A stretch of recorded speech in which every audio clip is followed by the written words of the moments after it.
सो देखो बेटा, जो +2 क्लास है ਉਹਦੇ ਰੈਗੂਲਰ ਬੈਚ ਦਾ ਆਪਣਾ ਇੱਕ ਯੂਨਿਟ ਨੰਬਰ 9 ਜਿਸ ਨੂੰ ਅਸੀਂ semi conductor and semi conducting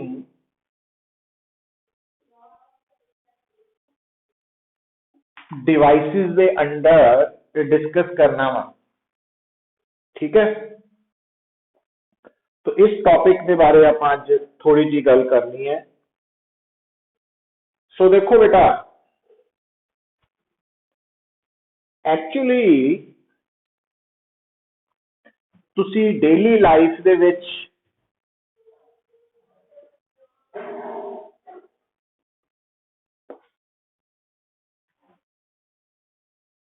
एक नाम सुनते हैं इलैक्ट्रिकल डिवाइसेस, और एक साइड पे तुसी नाम सुनते हैं इलैक्ट्रॉनिक डिवाइसेस। ठीक है, हुण नो डाउट है, चाहे इलैक्ट्रिकल डिवाइसेस है, फैन है ना, बल्ब है, तो चाहे दूसरी तरफ जो इलैक्ट्रॉनिक डिवाइसेस है, लैपटॉप है, कंप्यूटर है, या तुहाडा मोबाइल फोन है, तो हुण इन्हां दे विच फर्क की है? तो दोनों च सिमिलैरिटी ये है कि दोनों दे विच करंट बेस्ड डिवाइसेस है, बिना करंट दे काम नहीं करते, तो इन्हां च करंट चाहिदा वा ना। तो पर डिफरेंस की है? तो एक्चुअली तुसी लोअर क्लासेस दे विच भी और +2 दे विच भी एक टर्म पढ़ी सी कि on the basis of conductivity, electric conductivity, आपां डिवाइसिस नू डिवाइड कैटेगराइज करते हैं, एक कंडक्टर ते दूजा इंसुलेटर। हुण कंडक्टर दे विच मेनली जिन्ने भी मेटल्स है, they are good conductors of electricity. तो कंडक्टर्स जिहड़े है और इंसुलेटर्स जो है, तो इन्हां दे विच जो डिफरेंस है वो ऑलरेडी असीं सैकेंड यूनिट च भी और लोअर क्लासेस च भी तुसीं पढ़िया होया कि जिन्हां डिवाइसिस दे विच इलैक्ट्रिक करंट फ्लो करदा वा उन्हां नूं असीं कह दिंदे आ कंडक्टर, जिन्हां च नहीं करदा उन्हां नूं कह दिंदे आ इंसुलेटर। फिर अगला क्वेश्चन ये भी है कि किहड़े डिवाइसिस है जिन्हां च करंट फ्लो कर रहा, तो उन्हां च ईजिली क्यों कर रहा और जिन्हां च नहीं कर रहा क्यों नहीं कर रहा? तो उहदा जवाब असीं फिर जोड़ के दिंदे आ मेनली कि जिहड़े मैटल्स है इन्हां कोल फ्री इलैक्ट्रॉन्स है, ते जिहड़े इंसुलेटर्स है उन्हां कोल फ्री इलैक्ट्रॉन्स नहीं है ना। इदां आपां इन्हां नूं डिस्टिंग्विश करते हैं। हुण फ्री इलैक्ट्रॉन्स है, फ्री इलैक्ट्रॉन्स नहीं है, तो ये दोनों शब्द बोल के असीं कंडक्टर्स और इंसुलेटर्स के बारे पता कर लेंगे। पर जदों असीं बेटा गल करते हैं कि जब तक तो सानू कंडक्टर्स और इंसुलेटर्स इन्हां दो डिवाइसिस बारे ही पता सी, तब तक तो ये एक्सप्लेनेशन कि फ्री इलैक्ट्रॉन्स है, फ्री इलैक्ट्रॉन्स नहीं है, ये साडे काम दी सी। पर जदों थर्ड कैटेगरी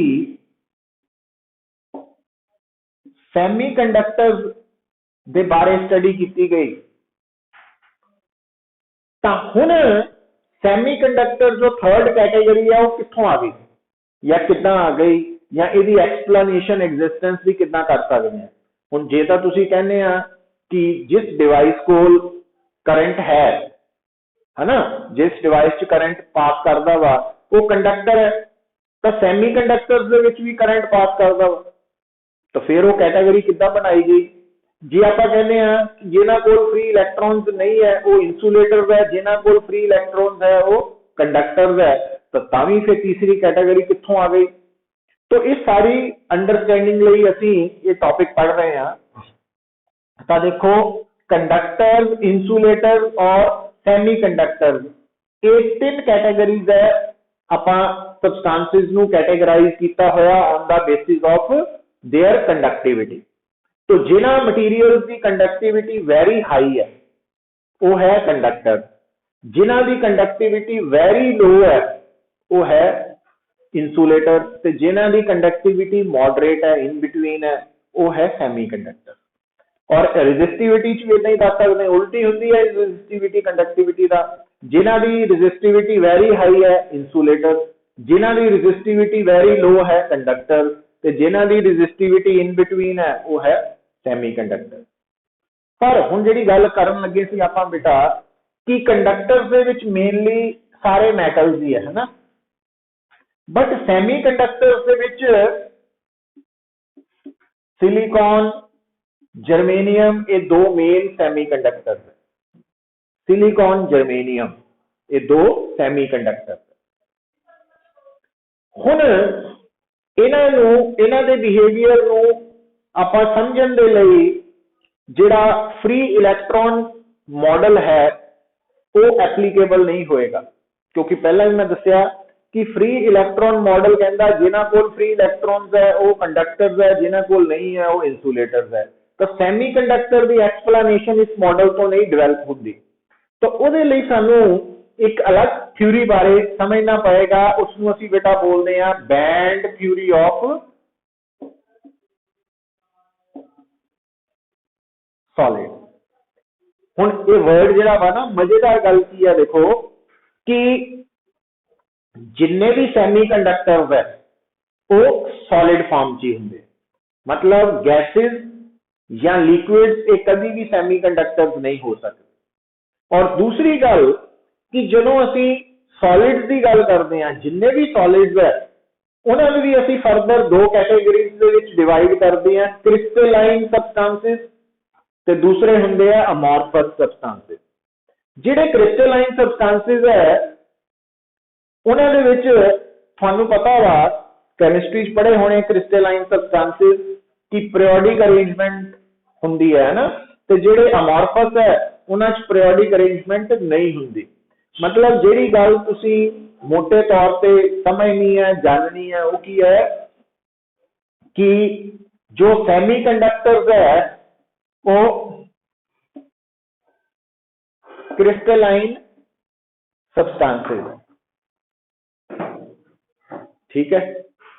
तो मतलब इस तो अगे ज्यादा नहीं सोचने की लोड़, बट ये इंफॉर्मेशन जरूरी है कि जिन्ने भी सैमी कंडक्टर्स है वो सॉलिड फॉर्म च है, और सॉलिड च भी किहड़े सॉलिड, क्रिस्टलाइन सॉलिड, अमॉर्फस नहीं। अच्छा, हुण बेटा इस थ्योरी के बारे गल करन तो पहला जिहड़ी आपां आह गल स्टार्ट कीती सी कि जिन्ने भी डिवाइसेस है जिन्हां चों करंट पास कर रहा, अगर उन्हां डिवाइसेस का जिहड़ा मेन पोर्शन है अगर वो मैटल का बनिया होया, कंडक्टर्स का, तो उन्हां डिवाइसेस नूं कहने आ इलैक्ट्रिक डिवाइसेस। ते जे जिस डिवाइस की गल कर रहे हैं उहदे चों करंट पास हो रहा, मतलब वो डिवाइस करंट के बेस काम करता ना, जो करंट पास होता तो एक्टिव हो जाता, तो उस डिवाइस का अगर मेन पास सैमी कंडक्टर्स का बनिया होया तो असीं उहनूं कहने आ कि ये इलैक्ट्रॉनिक डिवाइस है। मतलब जिन्ने भी इलैक्ट्रॉनिक डिवाइसेस है उन्हां दी मेन कंस्ट्रक्शन कादी हुई हुई है, सैमी कंडक्टर्स। ते जिहड़े इलैक्ट्रिकल डिवाइसेस है उन्हां दा मेन पार्ट कंडक्टर्स है, वो कंडक्टर्स है। मतलब ये डिस्टिंग्विश इदा करने आपां इलैक्ट्रिकल ते इलैक्ट्रॉनिक डिवाइसेस। हुण बेटा जिहड़े इलैक्ट्रॉनिक डिवाइसेस है तो ये जिहड़ी रेवोल्यूशन है, मतलब जिहड़ी गल आपां कहने आ कि तुसीं अज जो लाइफ दे विच कंफर्टेबल है ना, जिन्ना कंफर्टेबल अज आपां कह सकते हैं फैसिलिटी वाइज कि आपां बैड तो बैठे बैठे टीवी के चैनल चेंज कर सकते हैं, है ना, बैठे बैठे ही आपां AC ਜਿਹੜਾ ਵਾ ਉਹਦਾ ਟੈਂਪਰੇਚਰ ਸੈੱਟ ਕਰ ਸਕਦੇ ਆ, ਸਲੋ ਕਰ ਸਕਦੇ ਆ ਫੈਨ ਦੀ ਸਪੀਡ, ਹਨਾ, ਫਾਸਟ ਕਰ ਸਕਦੇ ਆ। ਜਾਂ ਈਵਨ ਇਸ ਤੋਂ ਅਗਲੀ ਟੈਕਨੋਲੋਜੀ ਇਹ ਵੀ ਆ ਗਈਆਂ ਵਾ ਕਿ ਤੁਸੀਂ ਥਰੂ ਸੈਟੇਲਾਈਟ, ਮਤਲਬ ਮੋਬਾਈਲ ਫੋਨ ਦੀ ਹੈਲਪ ਦੇ ਨਾਲ ਵੀ ਦੂਰ ਬੈਠੇ ਵੀ ਘਰ ਦੇ ਵਿੱਚ ਦੇਖ ਸਕਦੇ ਆ, ਵੀ ਕੈਮਰਾ ਹਨਾ ਔਨ ਆਫ ਕਰ ਸਕਦੇ ਆ, ਪਲੱਸ ਲੌਕ ਔਨ ਆਫ ਕਰ ਸਕਦੇ ਆ, ਜੋ AC ਔਨ ਆਫ ਕਰ ਸਕਦੇ ਆ। ਮੀਨਸ ਇਹ ਡਿਵਾਈਸਿਸ ਆ ਰਹੇ ਆ ਵੀ ਰੈਫਰੀਜਰੇਟਰ ਨੂੰ ਅਗਰ ਘਰੋਂ ਬਾਹਰ ਆ ਤੁਸੀਂ ਤਾਂ ਤੁਹਾਨੂੰ ਲੱਗਦਾ ਵਾ ਵੀ ਇਹਨੂੰ ਹੁਣ ਬੰਦ ਕਰ ਦਈਏ, ਤਾਂ ਉੱਥੋਂ ਬੈਠੇ ਬੈਠੇ ਹੀ ਥਰੂ ਮੋਬਾਈਲ ਫੋਨ ਆਪਰੇਟ ਕਰ ਸਕਦੇ ਆ। ਤਾਂ ਇਹ ਸਾਰੀ ਟੈਕਨੋਲੋਜੀ ਜਿਹੜੀ ਆ ਇਹ ਸੈਮੀ ਕੰਡਕਟਰ ਦੇ ਨਾਲ, ਇਲੈਕਟ੍ਰੋਨਿਕਸ ਦੇ ਨਾਲ ਜੁੜੀ ਹੋਈ ਕੰਸੈਪਟ ਹੈ। तो मतलब ये ਜਿਹੜੀ ਟੈਕਨੋਲੋਜੀ ਹੈ ਇਹਦੀ ਐਡਵਾਂਸਮੈਂਟ ਕਰਕੇ ਹੀ ਇਹ ਬਾਕੀ ਸਭ ਅਸੀਂ ਕੰਫਰਟਸ ਇੰਜੋਏ ਕਰ ਰਹੇ ਹਾਂ ਨਾ। तो इंटरनेट जो है ਉਹਦਾ ਵੀ ਜਿਹੜਾ ਮੇਨ ਪੋਰਸ਼ਨ ਹੈ ਉਹ ਇਲੈਕਟ੍ਰੋਨਿਕ ਪਾਰਟ ਹੀ ਹੈ ਜਿਹਦੇ ਥਰੂ ਮੈਸੇਜ ਕਨਵੇ ਹੋ ਰਹੇ। तो इंटरनेट जो टेक्नोलॉजी है तो ਉਹਦੇ ਵਿੱਚ ਵੀ ਇਹ ਮੇਜਰ ਪਾਰਟ ਹੈ। ਸੈਮੀਕੰਡਕਟਰਸ ਜਿਹੜੇ ਕੰਪੋਨੈਂਟਸ ਹੈ, ਹੁਣ ਜਿੱਦਾਂ ਅੱਜ ਕੱਲ੍ਹ ਤੁਸੀਂ ਸੁਣਦੇ ਆ ਕਿ ਜਿਹੜੀਆਂ ਗੱਡੀਆਂ ਵਾ ਹਨਾ, ਕਾਰਾਂ ਕੂਰਾਂ ਵਾ, तो ਉਹਨਾਂ ਦੀ ਨਵੀਆਂ ਕਾਰਾਂ ਦੀ ਜਿਹੜੀ ਡਿਲੀਵਰੀ ਹੈ ਉਹ ਰੁਕ ਗਈ ਹੈ, ਸ਼ਾਰਟੇਜ ਆ ਗਈ ਹੈ ਸੈਮੀ ਕੰਡਕਟਿੰਗ ਚਿਪ ਕਰਕੇ। ਕਿਉਂਕਿ ਹੁਣ ਕਾਰ ਜਿਹੜੀ ਹੈ ਉਹਦੇ ਅੰਦਰ ਵੀ ਇਲੈਕਟ੍ਰੋਨਿਕ ਕੰਪੋਨੈਂਟਸ ਜ਼ਿਆਦਾ ਯੂਜ਼ ਹੋ ਰਹੇ ਆ, ਜਿਹਨੂੰ ਆਪਾਂ ਕਰੂਜ਼ ਕੰਟਰੋਲ ਕਹਿ ਰਹੇ ਆ, ਜਾਂ ਸੇ ਜਿਹੜੀ ਉਹਦੀ ਸਕਰੀਨ ਦੇਖ ਰਹੇ ਆ ਹਨਾ, ਟੱਚ ਸਕਰੀਨ ਹੈ, तो ब्लूटूथ ਟੈਕਨੋਲੋਜੀ ਹੈ, ਸਾਰਾ ਕੁਝ ਦੇ ਵਿੱਚ ਮੇਜਰ ਕੰਪੋਨੈਂਟਸ ਜਿਹੜੇ ਆ ਉਹ ਸੈਮੀ ਕੰਡਕਟਰ ਸੀ। तो ਹੁਣ ਇਹ ਜਿਹੜੇ ਸੈਮੀ ਕੰਡਕਟਰਸ ਹੈ तो ਇਹਨਾਂ ਦੇ ਵਿੱਚ ਬੇਟਾ ਅਸੀਂ ਅਲੱਗ-ਅਲੱਗ ਡਿਵਾਈਸਿਸ ਤਿਆਰ ਕਰਦੇ ਹਾਂ। ਉਹ ਕਿਹੜੇ-ਕਿਹੜੇ ਡਿਵਾਈਸਿਸ ਹੈ तो ਵੈਸੇ ਤਾਂ ਲਿਸਟ ਬਹੁਤ ਲੰਬੀ ਹੈ, ਪਰ ਉਹਨਾਂ ਵਿੱਚੋਂ ਜਿਹੜੀ ਅਸੀਂ ਬੇਸਿਕ ਪੜ੍ਹਦੇ ਹਾਂ ਡਿਵਾਈਸਿਸ ਹਨਾ, ਸੈਮੀ ਕੰਡਕਟਿੰਗ ਡਿਵਾਈਸਿਸ, तो ਉਹਨਾਂ ਵਿੱਚੋਂ ਪਹਿਲਾਂ ਤਾਂ ਆ ਜਾਂਦੇ ਆ ਡਾਇਓਡਸ। तो ਡਾਇਓਡਸ ਦੇ ਵਿੱਚੋਂ ਤੁਸੀਂ ਇੱਕ ਨਾਮ ਬੜਾ ਅੱਜ ਕੱਲ੍ਹ ਤੁਹਾਡੇ ਲਈ ਕਾਮਨ ਹੈ, LED, ਲਾਈਟ ਐਮਿਟਿੰਗ डायोड है ना। वैसे तो कई तरह की डायोड्स है, तो light emitting diodes, solar cells है वो भी PN डायोड्स है ना, उन्होंने बारे आप गल करनी। और दूसरा है वो इलैक्ट्रॉनिक डिवाइस। हुण आ जिहड़ियां डायोड्स है ना, इन्हां दी हेल्प दे नाल तुसीं आपां पढ़ांगे एप्लीकेशन। तो हुण आ जिहड़ा तुहाडा मोबाइल फोन है ये तो बहुत काम का वा, पर एक स्टेज इदा आती है कि जदों इस मोबाइल फोन की बैटरी डेड हो जाती है ना, खत्म हो जाती है, कंज्यूम हो जाती है, फिर आप फटाफट चार्जर लभ के उन्होंने रिचार्ज करते हैं मोबाइल फोन की बैटरी को। तो वो जिहड़ा चार्जर है ना वो बेसिकली एक डिवाइस है, इलेक्ट्रॉनिक डिवाइस है। और चार्जर जो है वो बेसिकली उसका नाम है रेक्टिफायर। रेक्टिफायर वो डिवाइस है जिहड़ा अल्टरनेटिंग करंट नू डायरैक्ट करंट DC च कन्वर्ट करता। तो क्योंकि मोबाइल फोन की बैटरी नू चार्ज करने लई बैटरी ही हेल्प करेगी, मतलब बैटरी नू चार्ज करने लई DC करंट की लोड़ पैंदी है। समझ गए, DC करंट ही मोबाइल किसी भी बैटरी नू चार्ज कर सकता। पर आपां तां चार्जर जिहड़ा वा ओहदी एक लगाने आ, प्लग करते हैं, प्लग इन करते हैं ना AC च, तो उधरों उस चार्जर नू इनपुट मिलती है AC की, पर जिहड़ा दूसरे पासे असीं मोबाइल नाल कनैक्ट कीता उधरों DC आ रही है। मतलब वो जिहड़ा चार्जर है वो एक्चुअली की कर रहा AC नू, और AC नू DC च कन्वर्ट करने वाले डिवाइस नू कहने आ रेक्टिफायर। और रेक्टिफायर मतलब AC नू DC च कन्वर्ट करने वाला जिहड़ा रेक्टिफायर है वो बेसिकली कौन है, डायोड है। वो किदां वा वो आपां डिस्कस करांगे ना, वो साडे सिलेबस दा पार्ट है। पर जदों असीं गल करदे आ ट्रांजिस्टर, मतलब ये सैमी कंडक्टर डिवाइस जिहड़ा वा, तो इन्हें ही सारी जिहड़ी सैमी कंडक्टिंग डिवाइसिस की टैक्नोलॉजी है उन्होंने चेंज किया। तो ये जिहड़ा ट्रांजिस्टर है इनू असी अलग अलग वेज दे विच यूज करते हैं, जिस तरह कि असी इनू एज एन एम्पलीफायर भी यूज करते हैं। ट्रांजिस्टर की हैल्प के नाल असी जिहड़ा तुहाडे घर लग्या ना इन्वर्टर, इन्वर्टर की करता वा, उल्ट करता वा। रेक्टिफायर एसी नू डीसी च कन्वर्ट करता, इन्वर्टर डीसी नू एसी च कन्वर्ट करता। तो ਉਹਦੇ ਵਿੱਚ ट्रांजिस्टर डिवाइसिस यूज होंगे। और ट्रांजिस्टर ਜਿਹੜੇ डिवाइसिस है ये डिफरेंट फील्ड्स ਦੇ ਵਿੱਚ यूज हो रहे हैं। मतलब आ ਜਿਹੜੇ ਤੁਸੀਂ ਅੱਜਕੱਲ चिप वर्ड सुन रहे हैं, सैमी कंडक्टिंग चिप ਦੇ ਵਿੱਚ बहुत सारे ट्रांजिस्टर्स बनाए जाते हैं ਜਿਹੜੇ मिल के रिक्वायर्ड आउटपुट दसते हैं दिंदे हैं। तो ਜਿਹੜਾ ट्रांजिस्टर है मतलब ਇਹਦੀ इन्वेंशन तो बाद ही ये सारा कुछ पॉसिबल होया भी जिहड़ी सैमी कंडक्टिंग टैक्नोलॉजी है ये डिवेलप हुई ट्रांजिस्टर तो बाद। बट आपां ट्रांजिस्टर बारे ज़्यादा डिटेल च नहीं पढ़ना, ये सिर्फ कॉम्पीटिशन लिए दसिया जाएगा। रेगुलर क्लास से हुण इस साल तुहाडे सिलेबस का पार्ट नहीं है ना, इस करके उन्होंने जिहड़े तां स्टूडेंट्स +2 करना चाहते हैं उन्हां लई ये नहीं है, बट कॉम्पीटिशन वालियां लई होएगा। अच्छा, जिहड़ा ट्रांजिस्टर है अगर उहदे बारे 10-15 मिनट में तुहानूं गल दसां कि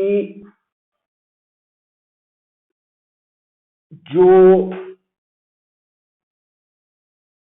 अजकल आपां एग्जाम्पल ले लीए मोबाइल फोन की, तो जिहड़ा मोबाइल फोन है तो उहदे विच डिफरेंट फीचर्स है, काफ़ी मैमरी है ना, डिफरेंट फंक्शंस है। तो मतलब अज तो जे आप पिछे चलीए टाइम नू रिवर्स कर दईए, उल्टा चला दईए, तो जे असी पहुंचीए 1971 दे विच जदों सब तो पहला ट्रांजिस्टर जो है उहदी हैल्प दे नाल मोबाइल फोन बनाए गए है ना। तो जिहड़ा मोबाइल फोन है ਉਹਦਾ साइज सब तो पहला जो मोबाइल फोन है इंग्लैंड के बनाया गया सी, तो ਉਹਦਾ ਜਿਹੜਾ साइज है वो लगभग कितना सी जिन्ना एक ब्रिक हुंदी है, मतलब उन्ना भारा इट वर्गा। ते ਉਹਦੇ ਚ सिर्फ नंबर डायल हुंदा सी, मतलब सिर्फ फोन गल ही करते सी, बाकी फीचर्स तो भी नंबर सेव करना वा कि वो फीचर्स नहीं सी उत्थे। तो हुण तां आपां वो साडा सैकेंडरी इशू हो गया ना भी गल करन वाला, तो हुण तां आपां बाकी फंक्शनस की है सारा उहदे बारे पुछदे हां। तो अच्छा, हुण एक्चुअली वो साइज की रिडक्शन जिहड़ी हुई है मोबाइल फोन की, साइज घट रहा ते कैपेसिटी वध रही है ना। तो उहदे पिछे ये सारी जिहड़ी है सैमी कंडक्टिंग टैक्नोलॉजी ही जिम्मेवार है। मतलब पहला एक चिप वर्ड हुंदा बेसिकली, तुसी वर्ड चिप किहनूं यूज करते हैं, पोटैटो चिप, मतलब स्लाइस जिहड़ा हुंदा ना आलू दा उहनूं चिप कह दिंदे ना आपां। तो मतलब इस टैक्नोलॉजी च चिप वर्ड यूज किया जाता वा भी सैमी कंडक्टर तो बनया होया 1/1 इंच वाली साइज, 1 इंच लंबी 1 इंच चौड़ी जिहड़ी है। तो ਉਹਦੇ ਉੱਪਰ ਜਦੋਂ ਸਟਾਰਟਿੰਗ ਚ ਸੈਮੀ ਕੰਡਕਟਰ ਬਣਾਏ ਜਾਂਦੇ ਸੀ, ट्रांजिस्टर बनाए जाते ਸੀਗੇ, तो उन्होंने गिनती एक चिप के उपर सिंपली कितनी होंगी सी 10 या 20, 10 और 20 है ना। पर अजकल वो जी है नंबर ऑफ ट्रांजिस्टर उन्ने ही साइज के किन्ने बन जाते हैं लेटेस्ट टैक्नोलॉजी नाल, मीनस वो है लखा ही है, मतलब जिन्हों की गिनती 10-20 थी वो हुण लखा च आ गए है ना, करोड़ों च आ गए। तो मतलब वो टैक्नोलॉजी डेंसिटी वधन के नाल कैपेसिटी वध गई, साइज घट गया कैपेसिटी वध गई। उधर तो नहीं आप जाना इस गल नूं, बट गल जी मैं दस रहा थानू कि ये सैमी कंडक्टर वाला टॉपिक है, असीं तो बड़ा बेसिक कंसैप्ट ही पकड़ने हैं ये, बट अल्टीमेटली जो असी अजकल लाइफ के ईजीनेस फील कर रहे हैं भी बैठे बैठे मोबाइल से ऑर्डर कर रहे हैं, बैठे बैठे ही है ना इंटरनेट ऑपरेट कर रहे हैं, लैक्चर सुन रहे हैं, तो वो पिछे ये सैमी कंडक्टिंग डिवाइसिस का मेजर रोल है। तो इस करके इंपॉर्टेंट पोर्शन है साडे लिए। अच्छा, हुण देखो बेटा, हुण इन्हां कंसैप्ट्स नूं समझण दे लई अगर आपां वापस मेन टॉपिक ते आईए तो देखो तुसीं जदों किसी एटम दे नाल डील करते हैं तो तुसी एटम दे नाल डील करते वक्त कुछ बेसिक टर्म यूज करते हैं जिदा कि एनर्जी लैवल। हुण एनर्जी लैवल नूं तुसी किस तरह डिफाइन करते हैं, एनर्जी लैवल की रिप्रेजेंट कर रहा है पता कुछ?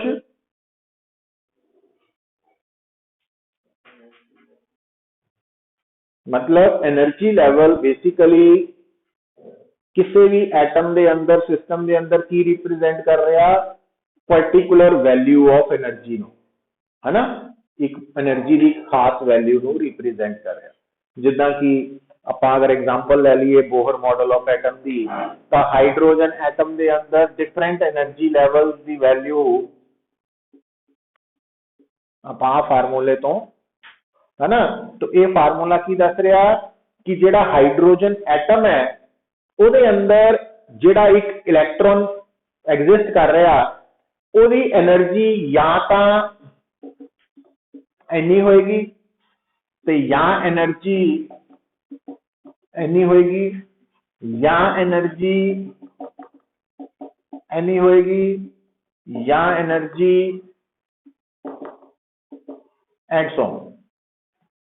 मतलब हाइड्रोजन एटम के अंदर थानू कोई भी इलैक्ट्रॉन इदा का नहीं मिलेगा जिहदी एनर्जी इन्हां दोनों के विच किते होवे ना, या वाली वैल्यू या हा या, तो यह कंसैप्ट क्वांटम कंसैप्ट है, एक अलग इशू है।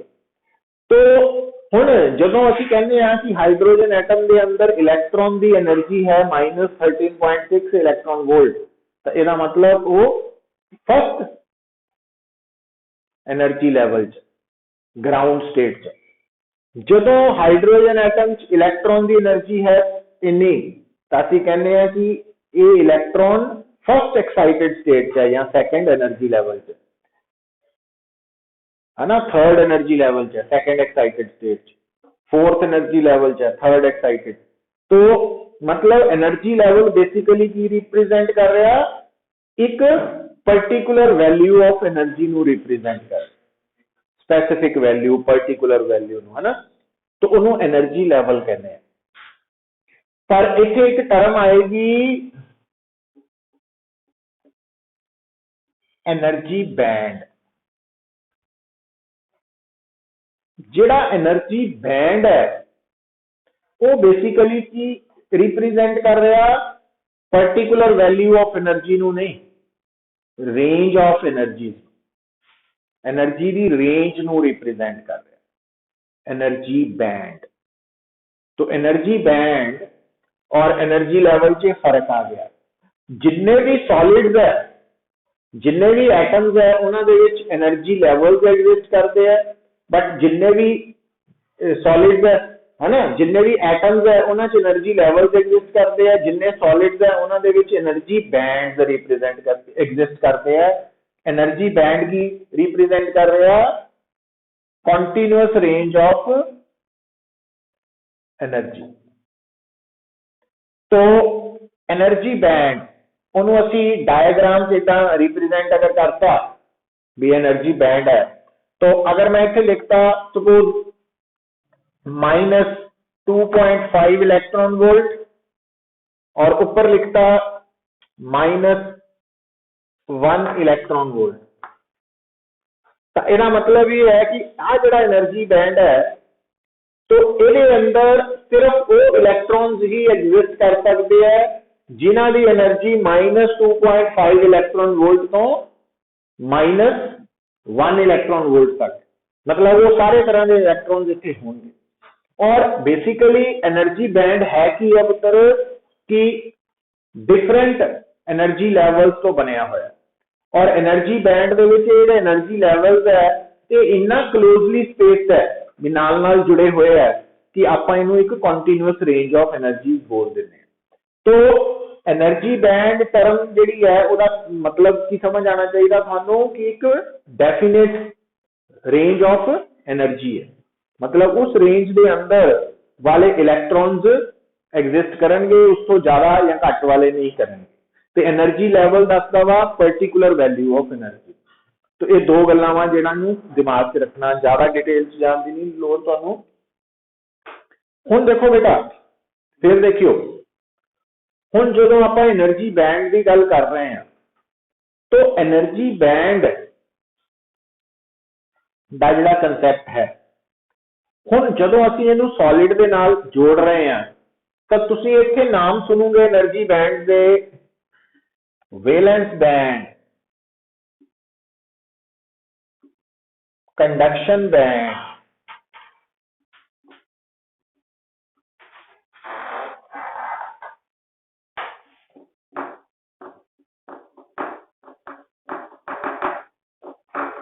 Forbidden band.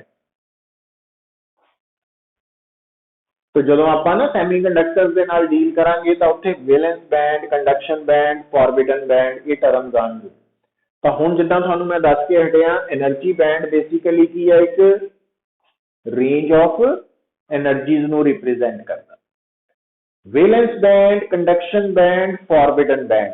फॉरबिडन तो स्टार्ट करा, फॉरबिडन मनाही, मना, मतलब फॉरबिडन बैंड उस एनर्जी रेंज नूं रिप्रेजेंट करेगा कि उस एनर्जी रेंज का कोई भी इलेक्ट्रॉन उस सॉलिड च एग्जिस्ट नहीं करेगा।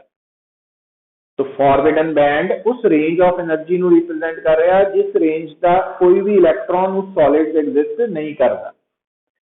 Conduction band and valence band की फर्क है पुत्र, ध्यान दियो। ये गल्लां बहुत छोटियां, मतलब ये डायरैक्टली किसी ने नहीं पूछनिया, बट इन्हां दी समझ तुहानूं अगे समझण च ईजी करेगी कि हर सबस्टांस के अंदर दो तरह के इलैक्ट्रॉन्स है। एक जिहड़ा बाउंड इलैक्ट्रॉन है, एक जिहड़ा फ्री इलैक्ट्रॉन है। बाउंड इलैक्ट्रॉन और फ्री इलैक्ट्रॉन। तो हुण जिहड़ी गल तुहानूं समझ होनी चाहिए है पुत्र, जिहड़ा कंडक्शन बैंड है वो उस रेंज ऑफ एनर्जीज नूं रिप्रेजेंट कर रहा जिसके अंदर लाई करन वाले इलैक्ट्रॉन्स फ्री है। मतलब अगर सानू कोई कहे ना अज तो बाद कि electron is lying in conduction band, तो इसका मतलब आप उस इलैक्ट्रॉन की गल कर रहे हैं जिहड़ा फ्री इलैक्ट्रॉन है, जिहड़ा करंट दे लई रिस्पोंसिबल होएगा, फ्री इलैक्ट्रॉन, फ्री चार्ज। तो वैलेंस बैंड उस रेंज ऑफ एनर्जीज नूं रिप्रेजेंट करता जिस रेंज दे विच जिन्ने भी इलैक्ट्रॉन्स होंगे वो बाउंड स्टेट च होंगे, बाउंड इलैक्ट्रॉन। वैलेंस बैंड इलैक्ट्रॉन्स का मतलब बाउंड इलैक्ट्रॉन, कंडक्शन बैंड इलैक्ट्रॉन्स का मतलब फ्री इलैक्ट्रॉन्स, फॉरबिडन बैंड का मतलब इस रेंज दे विच कोई इलैक्ट्रॉन्स एग्जिस्ट नहीं करनगे, है ना।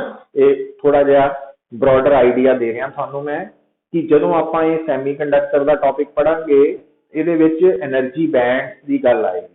तो एनर्जी बैंड कुछ भी नहीं है, बस रेंज ऑफ एनर्जीज नूं रिप्रेजेंट करन वाली टर्म है, इनू इदां याद रखना। बट ये तीन तरह के होंगे, forbidden band, valence band, conduction band. जिहड़ा कंडक्शन बैंड है, जदों भी थानू अज तो बाद कोई कहे इलैक्ट्रॉन कंडक्शन बैंड च पहुंच गया तो उसका मतलब है इलैक्ट्रॉन फ्री हो गया। जदों थानू कोई कहे इलैक्ट्रॉन तो वैलेंस बैंड च लाई कर रहा, इसका मतलब असी बाउंड इलैक्ट्रॉन की गल कर रहे हैं जिहड़ा कंडक्शन च हिस्सा नहीं ले सकता। ठीक है। हुण जदों आपां इन्हां बारे गल कर रहे हैं तो देखो ये गल थानू मैं दस चुका कि जिहड़ा एनर्जी बैंड का कंसैप्ट है ये सॉलिड्स दे विच एग्जिस्ट करदा और ये एग्जिस्ट करन दा कारण की है, पॉलीज एक्सक्लूजन प्रिंसीपल। क्योंकि थानू पता कि पॉलीज एक्सक्लूजन प्रिंसीपल की कहता है कि कोई भी दो इलैक्ट्रॉन्स जो है उन्होंने same set of quantum numbers नहीं हो सकता ना। तो इस कारण करके एनर्जी बैंड का कंसैप्ट जिहड़ा वा वो असी स्टडी किया या डिवेलप होया, इनू इदां समझना। तो ये बेसिक्स से नहीं जान की लोड़, बस दिमाग से बिठा लेना कि जिस तरह एटम के अंदर एनर्जी लैवल्स है उदा ही सॉलिड के अंदर एनर्जी बैंड है। और energy bands range of energies ਨੂੰ रिप्रेजेंट करता और ये एनर्जी बैंड्स तीन तरह नाल ਅਸੀਂ डिस्कस करने हैं valence band conduction band and forbidden band ठीक है अच्छा और फिर इन्हां दे बिहाफ ते ਅਸੀਂ ये शो करांगे कि किहड़े सबस्टांसिस कंडक्टर्स है किहड़े सबस्टांसिस सेमीकंडक्टर्स है किहड़े सबस्टांसिस इंसुलेटर्स है तो वो आपां डिस्टिंग्विश करांगे तो इन्नी गल समझ लगी है थोड़ा बहुत आइडिया अर्शिया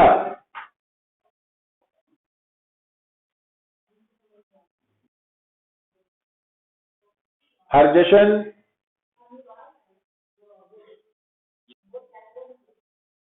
समरीत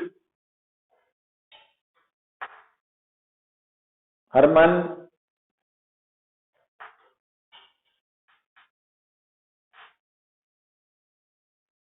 हरमन कितने है समरीत